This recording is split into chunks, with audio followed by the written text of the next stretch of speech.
Imagine a quiet Georgia suburb, where oak trees drape Spanish moss over manicured lawns and the air hums with cicadas.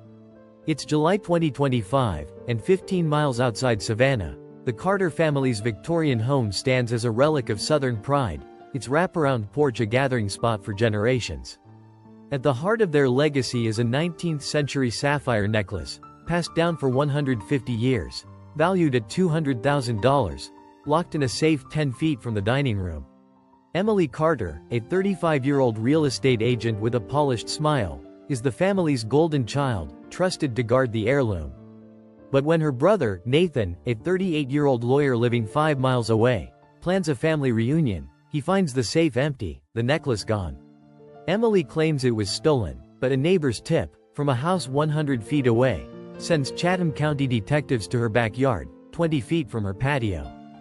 Under a stormy sky, they dig 6 feet deep, unearthing a metal box stuffed with $180,000 in cash, a pawn shop receipt, and a cryptic note. No one can know. Emily, caught in a lie, says she sold the necklace to cover debts, but the money's fresh, and her story's crumbling. This isn't just theft, it's a betrayal buried deep.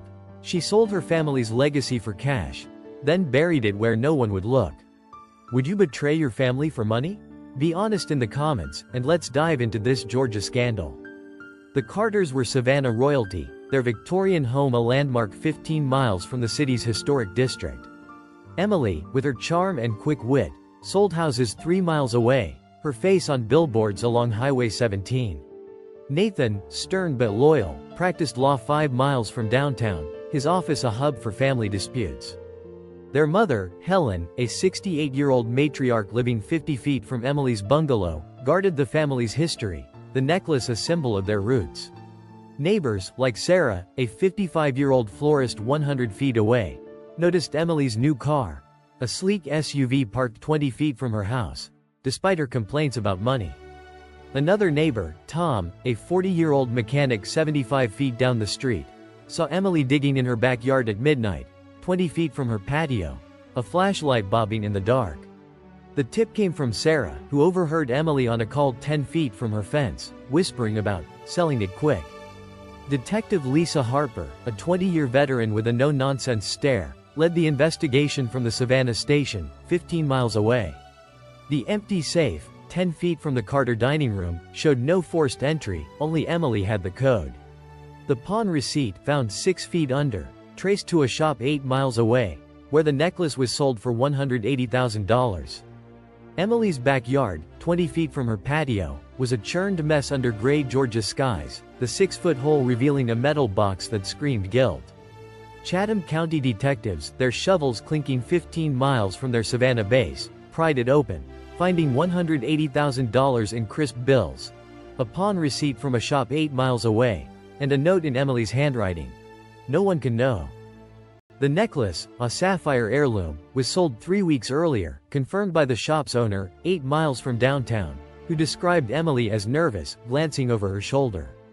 Detective Harper, standing 5 feet 7 inches with a piercing gaze, grilled Emily in a stark interrogation room. Emily, her hands twisting a tissue, stuck to her story. She'd sold the necklace to cover a $50,000 debt from a failed real estate deal, 3 miles from her office, and buried the cash to protect it.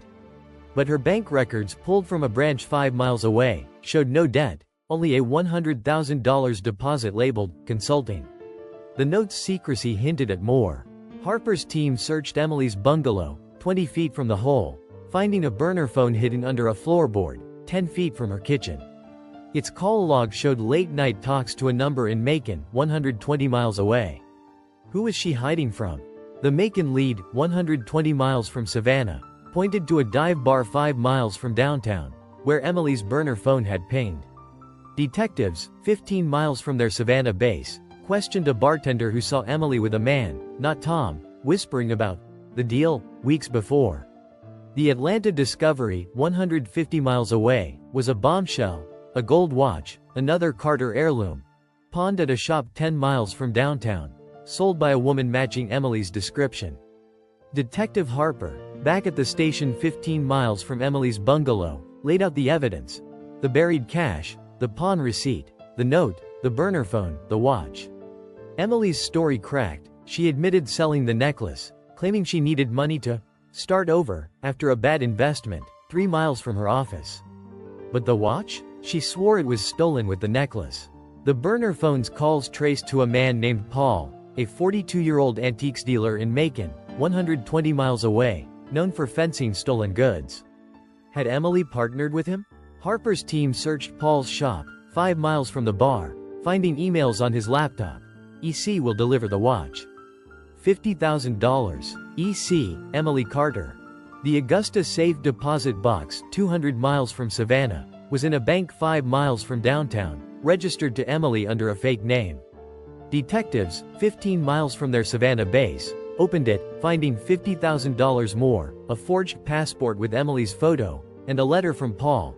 Meet me after the sale. We're free. Harper's team arrested Paul in Macon, 120 miles away, his shop 5 miles from the bar. He confessed. Emily approached him a year ago, 10 miles from Savannah, offering the necklace and watch for a cut of the profits, planning to leave Georgia with him. The buried cash, 6 feet under her backyard, was her escape fund, hidden to dodge Nathan's suspicions. The note, "No one can know," was her vow to Paul. Emily's diary, found 10 feet from her bedroom, detailed her greed. The family's stuck in the past. I deserve more. The necklace and watch, sold for $230,000 total, funded her plan to vanish, but Nathan's reunion forced her hand. Tom was cleared, his debts unrelated. Helen and Nathan, heartbroken, confronted Emily at the station, 15 miles away, her betrayal cutting deep. Emily's arrest for theft, fraud, and forgery rocked Savannah. Her mugshot splashed across tabloids. Heirloom hustler, and greed in the garden. The Carters, 50 feet from Emily's bungalow, started a trust to preserve their legacy. This fictional tale, inspired by family betrayals, warns that greed can bury loyalty 6 feet deep. Would you betray your family for money? Be honest below, and if this shocked you, smash that like, subscribe, and share. More confessions are coming to shake you.